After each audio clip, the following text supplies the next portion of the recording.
Aquarius, welcome to your September 2018 love reading.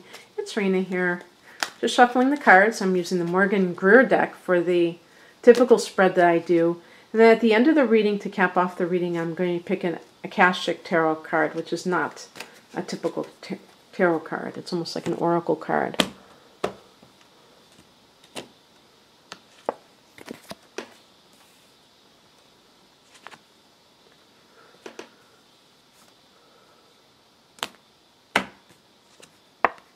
Wow.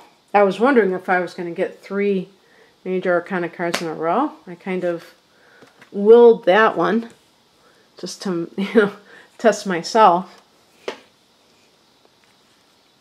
I conjured it up, right?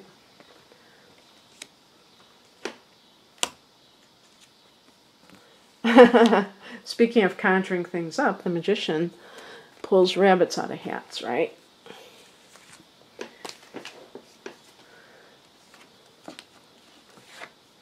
Okay.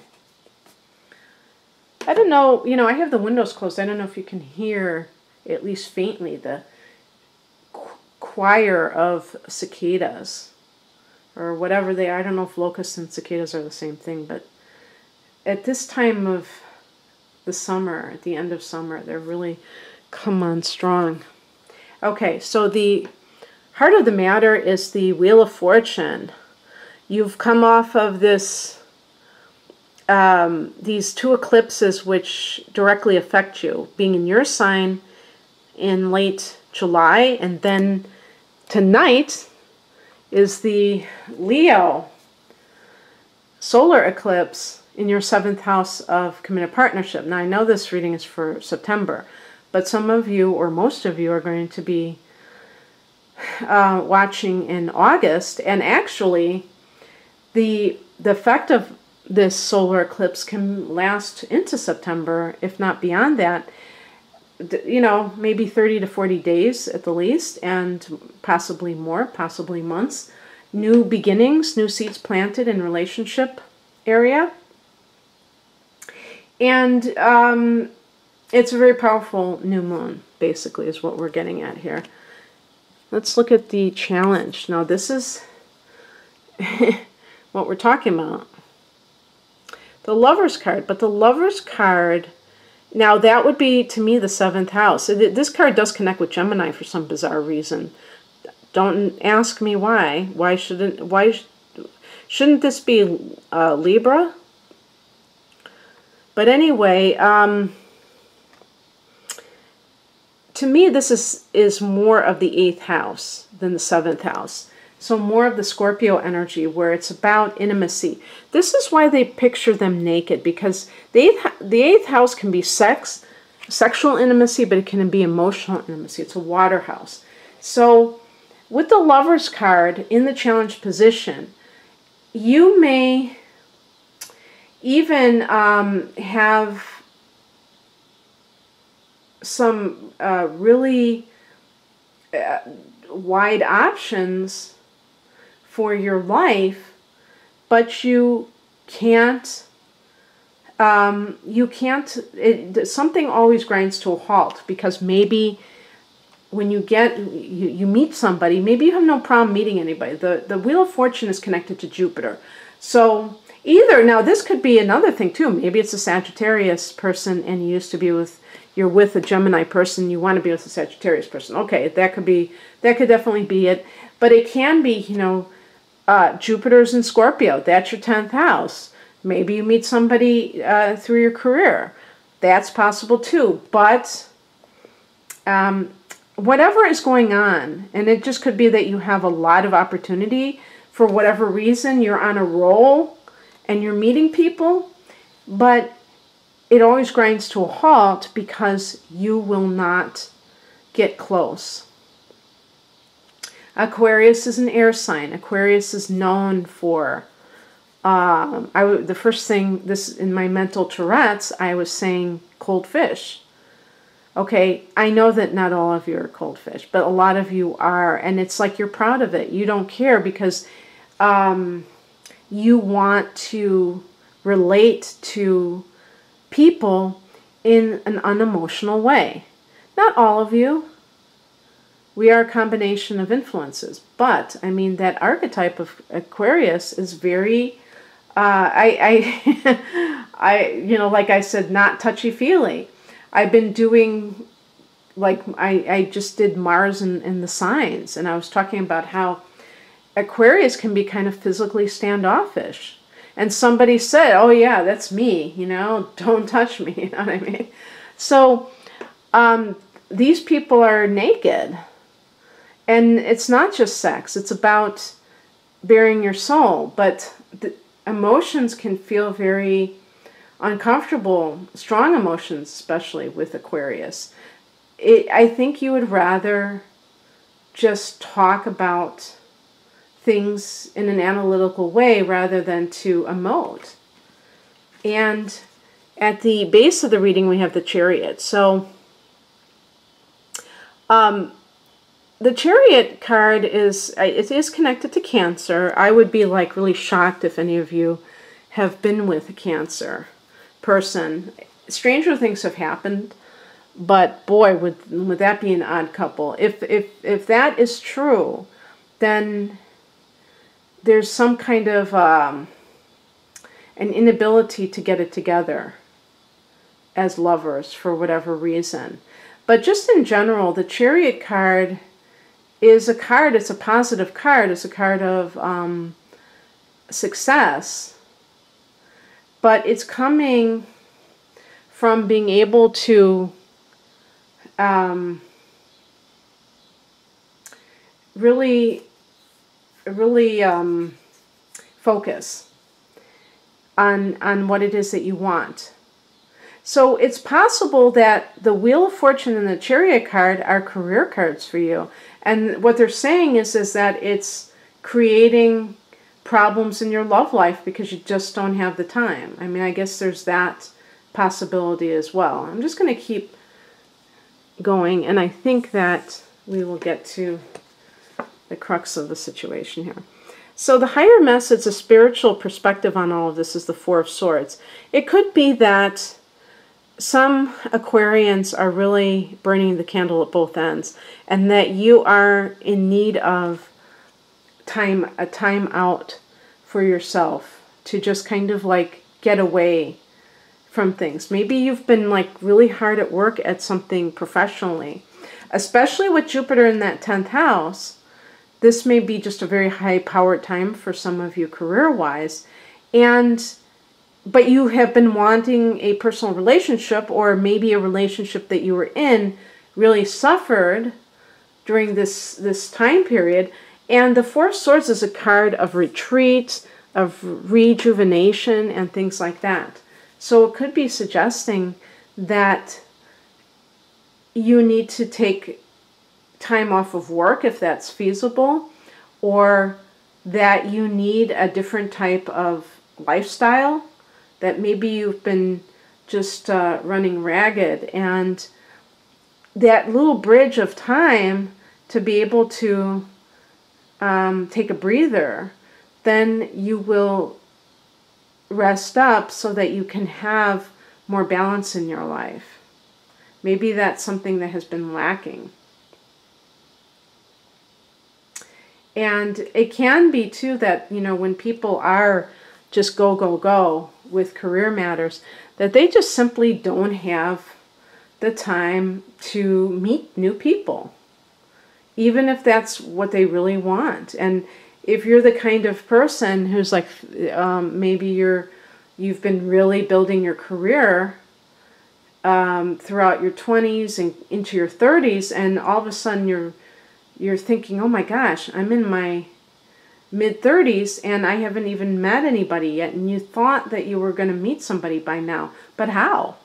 You've been too busy with other things. Or this could simply be an uptick in the cycle, because the Wheel of Fortune talks about how we have these different cycles in life. And you might just be in a cycle where, especially with the Jupiter connection to this card, your Jupiter cycle in the 10th house is putting the focus on practical career matters.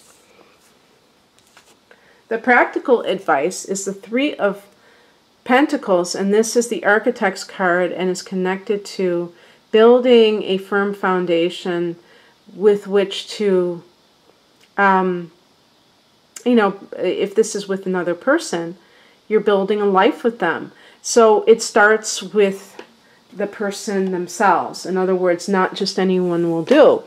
And so it's asking you, when you meet somebody, do you consider, is this person somebody that I can see living, you know, being with for the rest of my life? Or are you just like kind of, some Aquarians are really, you know, they get caught up in the novelty of the situation, and Aquarians really enjoy meeting people from different walks of life, and there's a sense of almost like the anthropologist in you, right? You know, where you enjoy kind of like exploring relationships with people who come from maybe different cultures, different races, or socioeconomic groups and cultures, cultural influences. And that's, you know, that's what that 11th house that you rule is about, which is the collective. And the collective and these different things. So you may just be like, you like that sense of, that gives you a sense of freedom too, because you can interact with people so different.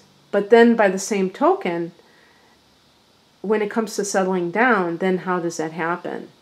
You have to pick somebody. It can't just be, also, you know, I'm thinking in terms of Aquarius and Uranus, the ruler, loving the unusual.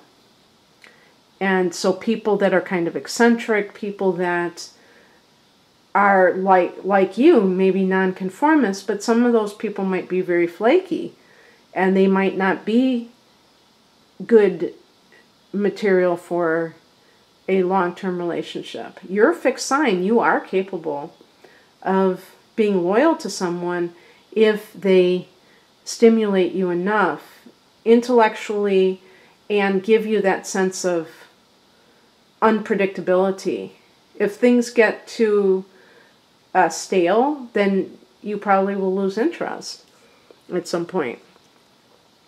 What's coming in is the Eight of Swords, and this is a card of needing to look at attitudes, especially if you have Mercury also in Aquarius. Seeing if you have rigid ideas about love, about who is right for you, about what your chances are of meeting someone. Maybe you're in a kind of a pessimistic streak. I think all fixed signs have to be careful about anything negative pessimism, because it can really set in with their mentality and make them very stubborn in their thoughts. And that, you know, if you think about it from the law of attraction standpoint, that can lead to kind of pushing away the good in favor of something that, and being attracted to something that, and attracting more of the same, more negativity, things that show up in your reality that you can say, there, see, I told you that. I can't find the right person. But look at this. This is the ultimate. The outcome is a Magician, and this is the exact opposite. This is law of attraction. This is self-empowerment.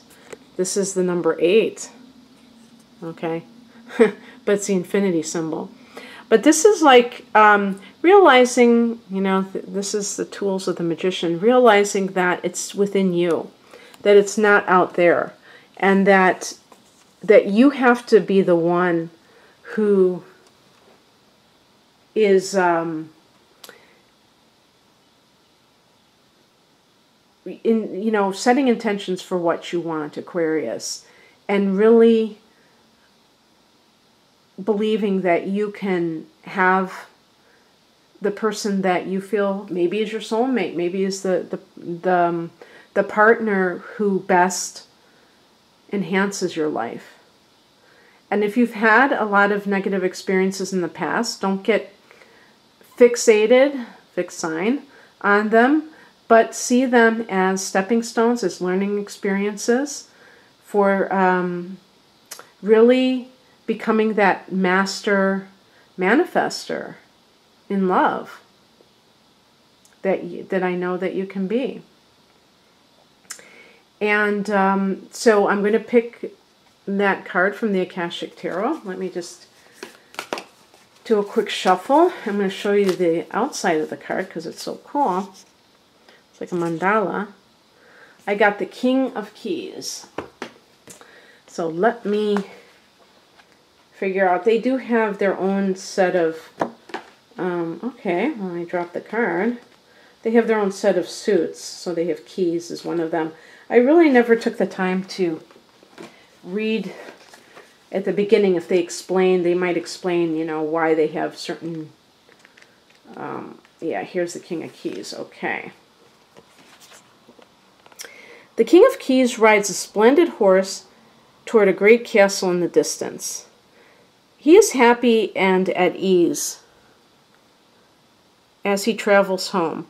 This is an entrepreneurial man with civil or commercial authority. He is confident, astute, and perhaps overly focused on his work or career. So I would associate this with the King of Pentacles, by the way. Though he can be very thoughtful and helpful to you in business or financial matters, he is often more goal-oriented than people-oriented. Keep this in mind if this man turns out to be a love interest for you or another. Whether the King of Keys represents you or another, be on the lookout for a major promotion, a heightening of income, or furthering of career and achievements. Careers in finance, real estate, and business are typical for the King of Keys, but management in any industry can be forthcoming. This may also be a good time for self-employment and business expansion for you or a man in your life. So, yeah, you know, when I talked about the Three of Pentacles, this could be like an earth sign individual that maybe you meet through your work even. Because the Three of Pentacles can be co-workers, I think, you know, people working on a project together.